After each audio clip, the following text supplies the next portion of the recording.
the sculpture Two Large Forms by Henry Moore that we discussed earlier. So, okay, that's question number 2. Question number 3.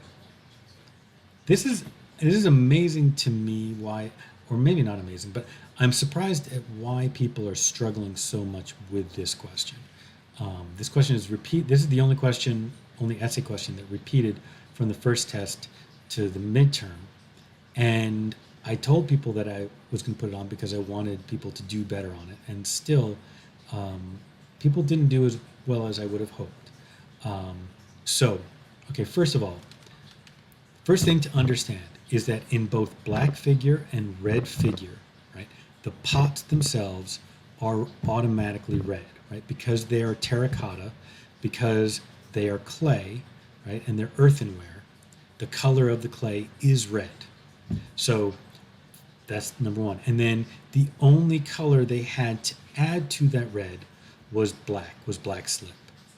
And that's true until a little bit later in Greek ceramics when they started to have a white slip as well. But we're not going to talk about that.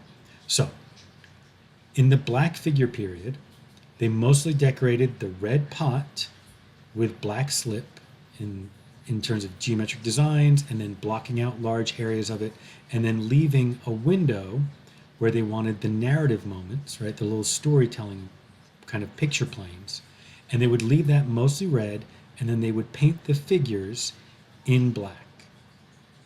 Okay? Whereas in red figure period, they would do pretty much the same thing, but they would paint, when they painted the picture window, they would draw the figures in black slip with a very fine brush first, and then they would paint the negative spaces black, leaving the figures the color of clay. They wouldn't paint them red, right? There's no red paint or red slip being used. The red is just the red of the clay, the original red of the pot. So when they paint the negative space black, it makes the positive form of the figure red by painting the negative space black. Okay? So, why did this change happen? Well, one of the main reasons is because it, in some ways, it was a little bit easier, especially easier to tell stories, and it definitely changed the smoothness of the kind of lines that they could use by doing it this way.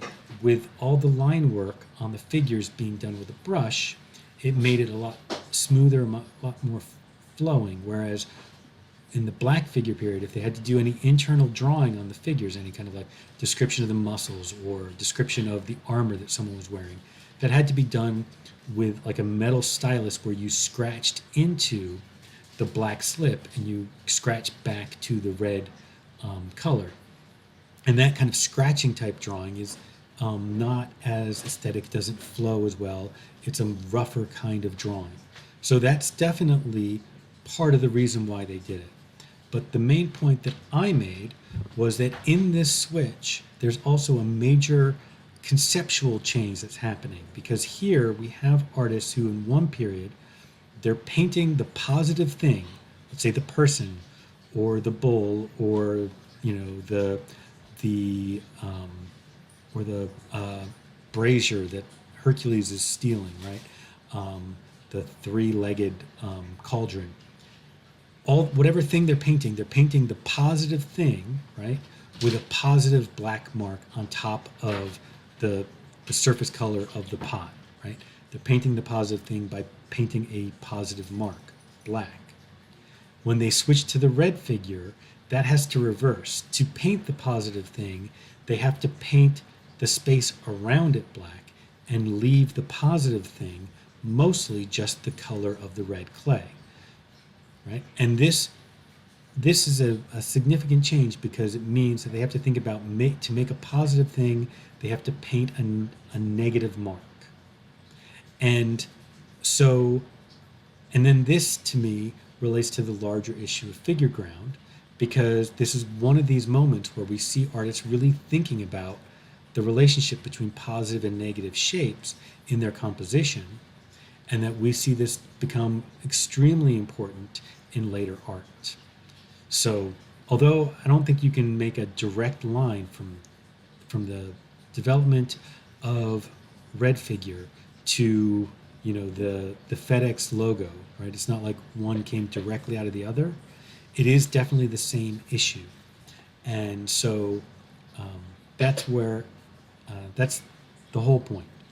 Okay, so you would need to cite 3 examples. So obviously for black figure, probably the example you would cite would be the Achilles and Ajax Amphora by Exekias, because we talked about that one a lot.